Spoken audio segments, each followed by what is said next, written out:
E as OS, a gente sabe quais são as finalidades, né? Porque geralmente são para comprovar o desvio de recursos públicos. E, Renato, gera desgaste.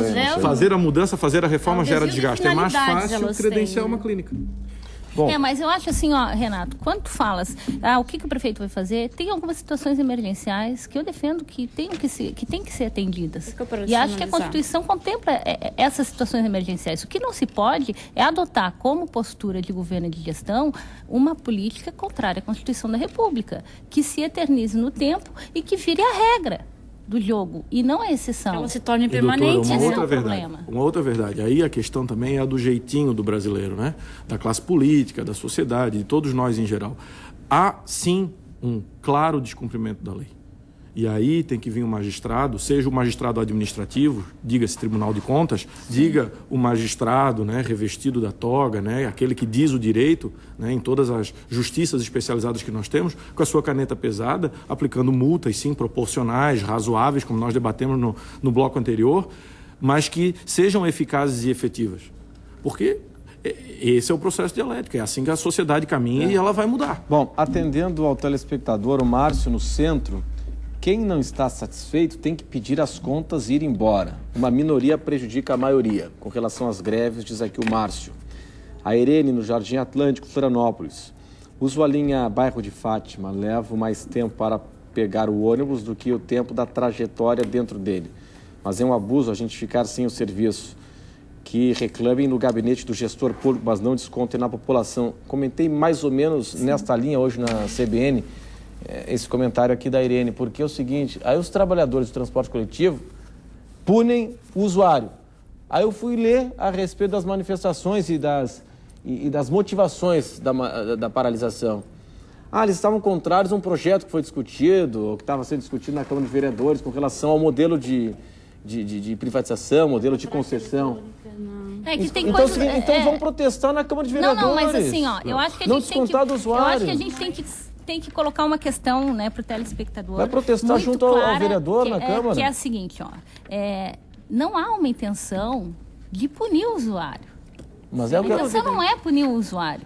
Nós vivemos uma situação muito complexa de mobilidade urbana e o transporte coletivo, ele vai estar em pauta enquanto não se parar para discutir seriamente isso, a sociedade, chamando a sociedade, no nosso dia a dia. A paralisação do dia 3, pelo que foi anunciado, e eu só soube pelos jornais, os anúncios, não conversei com foram 2 horas, não foram no horário de pique.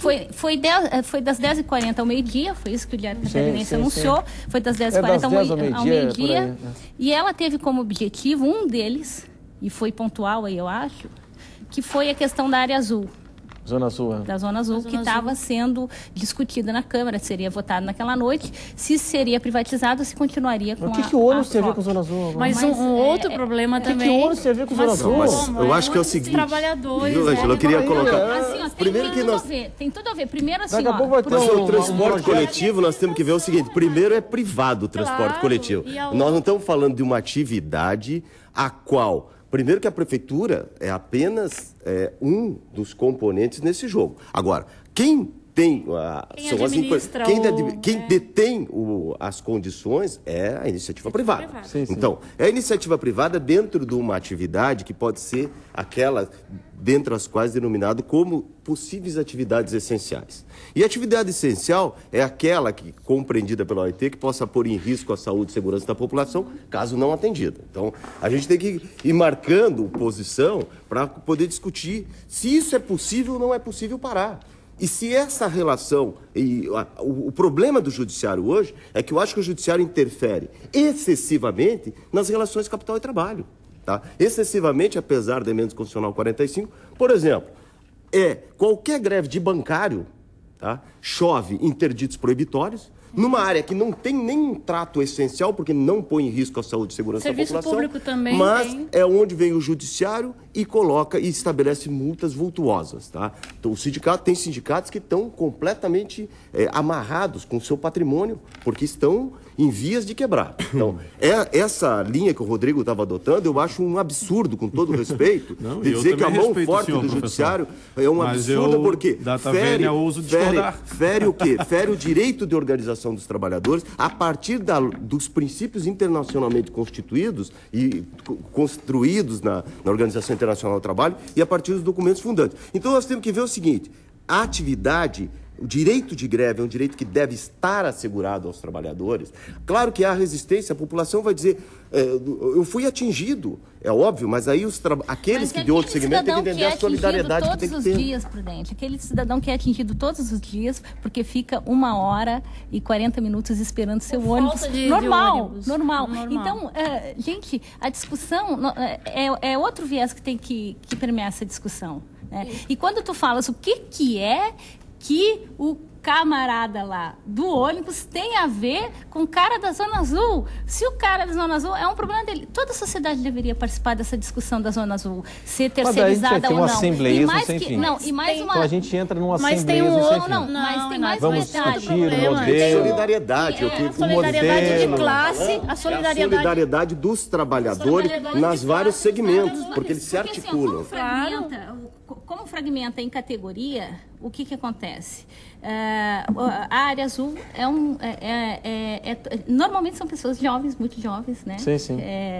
Que trabalham ali com uma remuneração bem muitas mulheres também. Que também não fazem concurso público, né? Hoje em dia. Mas o projeto da Zona Azul era para... O que nós temos que nos perguntar o que está por trás dessa privatização dentro desse segmento. É isso que é a grande pergunta e a incógnita que está aí. O projeto da Zona Azul, desde o seu início, desde 2005, ele foi para atender os adolescentes, os jovens, né? Os jovens, porque a gente é contra o trabalho infantil, os jovens que de escolas públicas carentes. E depois ele foi sofrendo mudanças.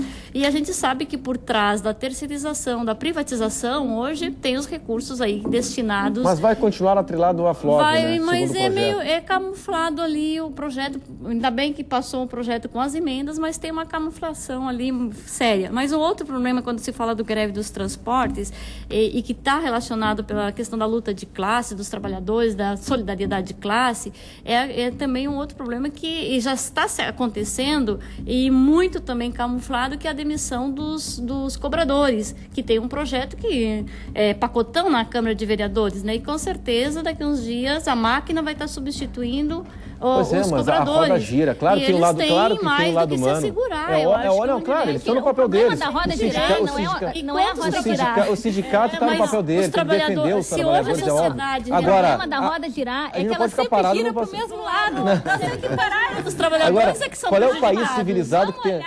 Qual é o país civilizado que tem a figura do cobrador hoje? Que não é tudo automatizado. Não, mas a máquina precisa do ser humano. Eu acho assim, o que nós temos que fazer? Claro, tem a figura humana, tem famílias e tal. Temos que ter a gente não pode andar para trás. Mas nós temos que ouvir o quê? Nós temos que ouvir essa categoria, certo? O grande problema é que como é que a gente faz? A gente decide como é que é melhor o cobrador se virar a partir de agora, sabe? Nós não podemos mais agir assim. Nós temos que democratizar esse debate. Não, perfeito. Nós temos que trazer assim, a figura central, que é o cobrador, para que ele venha e fale. Nós estamos subtraindo a fala dessa pessoa. Aí a gente apresenta projetos assim, não, vamos fazer uma extinção tipo o Porto de São Francisco fez com os estivadores ali, né? Que assim, não vamos contratar novos estivadores, não vamos fazer uma coisa traumática de reduzir o pessoal, mas também, conforme eles vão se aposentando, a gente não vai recontratando. É uma coisa menos traumática? Mas e como é que fica a história daqueles estivadores que sempre tiveram ali o avô, o tataravô, ele? E como é que fica esse redimensionamento do aproveitamento dessa tecnologia que foi inserida nos portos por toda a coletividade humana? Porque nós temos que ter em mente uma coisa, gente. Nós estamos lidando assim, profissional, trabalho, investimento. Mas assim, nós estamos falando de uma coisa que é muito importante para toda a sociedade, sem dúvida, que é direito ao trabalho. Sim. O direito da pessoa exercer uma atividade. Sim. Obviamente, Rodrigo, eu concordo contigo, nós temos que redimensionar, reestudar e refletir, mas nós temos que trazer esse personagem central, ele tem que deixar de parecer figurante, ele tem que vir e vir para a fala. Porque dizer, o cobrador vai ajudar a senhora lá de idade, a velhinha subir, vai exercer agora esse papel de RP, Relações Públicas no ônibus. Gente, isso aí é uma coisa, nós temos que discutir isso com eles. Eles querem isso? É isso que vocês querem? Será que é isso que a sociedade quer agora? Como é que nós vamos fazer, então? Nós não teríamos que, então, veio a catraca eletrônica, vamos profissionalizar nossos cobradores para serem motoristas e vão reduzir a jornada. Ótimo! Essa discussão. Porque veja, Renato, há quantos anos... Deixa eu jogar uma pergunta aqui. Há quantos anos... Pode ser a pergunta daqui a pouco? Claro, sem dúvida. Pode ser? Sem dúvida. Vamos para o